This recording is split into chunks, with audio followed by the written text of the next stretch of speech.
మాంధాత వంశములోని ఒక రాజైనటువంటి సత్యవ్రతుడు, ఇతడే తర్వాత త్రిశంకుడు అనబడ్డాడు.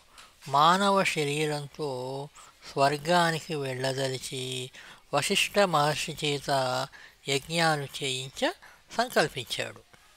సృష్టికి విరుద్ధమైన ఈ విచిత్ర కార్యాన్ని చేపట్టడానికి వశిష్ఠుడు అతని పుత్రులు నిరాకరించారు. అతడు తన పట్టు విడవనందున నీవు చండాలుడవు కమ్మని శపించారు.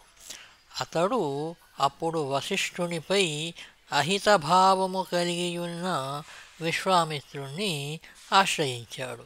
విశ్వామిత్రుడు అతనిని శరీరముతో స్వర్గానికి పంపించే యాగాన్ని చేయనంగీకరించి అట్లే నిర్వహించాడు. త్రిశంకువు మానవ శరీరముతో చండాలుని రూపంలో స్వర్గంలో ప్రవేశించాడు. దీనిని సహించలేని ఇంద్రాది దేవతలు అతనిని క్రిందకు త్రోసివేయగా త్రిశంకుని ఆర్తనాదం వినిన విశ్వామిత్రుడు కుపితుడై తలక్రిందులుగా క్రిందికి పడిపోతున్న త్రిశంకుని ఆకాశ మధ్యంలో నిలిపివేసి అతని కోసం అక్కడనే ఒక స్వర్గాన్ని సృష్టించాడు. ఆ స్వర్గానికి ఒక బ్రహ్మను కూడా సృష్టించబోనుకొనగా దేవతలు వచ్చి వారించి ఆ ప్రయత్నాన్ని విరమింపజేశారు. దానినే త్రిశంకు స్వర్గం అంటారు. త్రిశంకువు అలాగే ఉన్నాడని ప్రతీతి. త్రిశంకు కుమారుడు హరిశ్చంద్రుడు. అతడు సత్యవ్రతుడు. అతని సత్యసంధతను పరీక్షించడానికి వశిష్ఠ విశ్వామిత్రుల మధ్యనున్న వైరము మరింత పెరిగినది.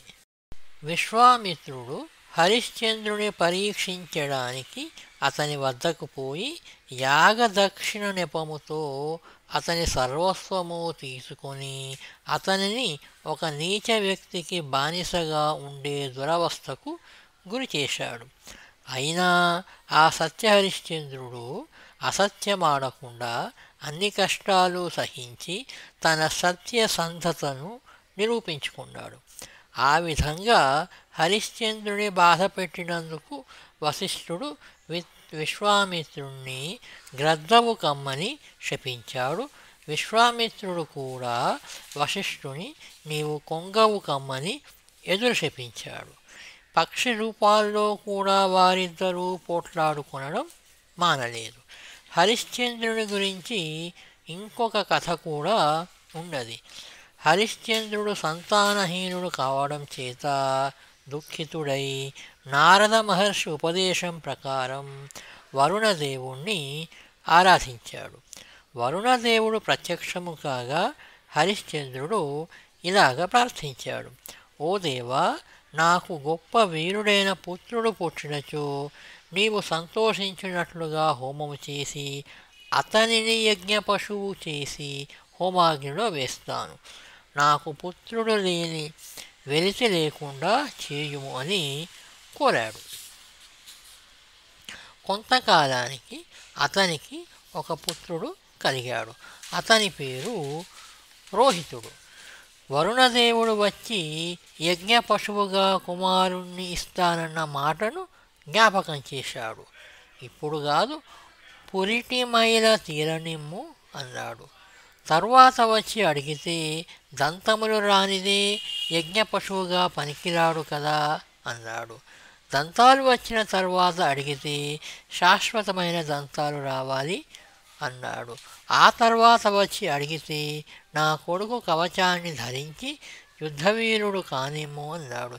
ఈ విధంగా పుత్ర వ్యామోహంతో తన ప్రాణాలను కాపాడాలని తన తండ్రి మాట తప్పి ఏదో ఒక మిషతో వాయిదాలు వేస్తున్నాడని గ్రహించిన రోహితుడు తన్ను తానే రక్షించుకోవాలని విల్లమ్మును పట్టుకొని అడవులకు వెళ్ళిపోయాడు. మోసగింపబడిన వరుణుడు హరిశ్చంద్రుని పట్టుకొని అతనికి ఉదర వ్యాధిని కలుగజేశాడు. ఈ వార్త విని రోహితుడు తండ్రి వద్దకు తిరిగి వెళ్తుంటే దారిలో ఇంద్రుడు అడ్డు తగిలి తీర్థయాత్రలు చేసి రమ్మని పంపించివేశాడు. ఈ విధంగా ప్రతి సంవత్సరము రోహితుడు ఇంటికి వెళ్ళబోతుంటే ఇంద్రుడు అడ్డుకొని వెనుకకు పంపించడం, ఇలా 5 సంవత్సరాలు జరిగినవి. 6వ సంవత్సరంలో రోహితుడు ఇలా తలపోశాడు: వరుణుని ప్రీతికై నరమేధ యజ్ఞము చేస్తేనే గాని తన తండ్రి యొక్క మాట నిలువదు, అసత్య దోషము చేతనే తండ్రి రోగగ్రస్తుడై ఉండవచ్చును అని భావించి దారిలో అజీగర్తుడనే భార్గవ వంశజుడైన బ్రాహ్మణుణ్ణి కలుసుకొని అతని కుమారుడైన శునశ్రేపుని యజ్ఞ పశువుగా వినియోగించడానికి కొని తెచ్చి తండ్రికి ఇచ్చాడు. హరిశ్చంద్రుడు నరమేధయాగం చేశాడు. దానికి భృగు మహర్షి అధ్వర్యుడు, విశ్వామిత్రుడు హోత, జమదగ్ని ఋత్విజుడు, వశిష్ఠుడు సామవేదాన్ని గానం చేసిన ఉద్గాత. వరుణుడు తృప్తి చెందాడు. ఇంద్రుడు సంతసించి హరిశ్చంద్రునికి ఒక బంగారు రథాన్ని బహూకరించాడు. హరిశ్చంద్రుని ఎడ ప్రసన్నుడైన విశ్వామిత్రుడు అతనికి జ్ఞానబోధ చేయగా అతని అజ్ఞానము నశించి ఆత్మదర్శనమై పరమానంద ధామ ప్రాప్తి కలిగినది. దేవతలు సంతోషించారు, ఆశీర్వదించారు. హరిశ్చంద్రుని వంశములోని ఒక రాజైన బాహుకుడు శత్రువులచే ఓడింపబడి భార్యలతో సహా అరణ్యానికి వెళ్ళిపోయాడు.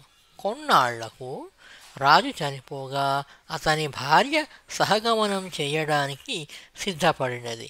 ఈ విషయం తెలుసుకొని ఆ అరణ్యంలోనే నివసిస్తున్న ఔర్వముని గర్భవతిగానున్న ఆమెను వారించి సహగమనం చేయనివ్వలేదు.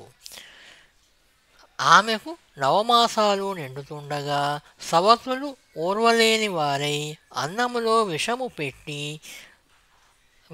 కలిపి ఆమెకు పెట్టారు.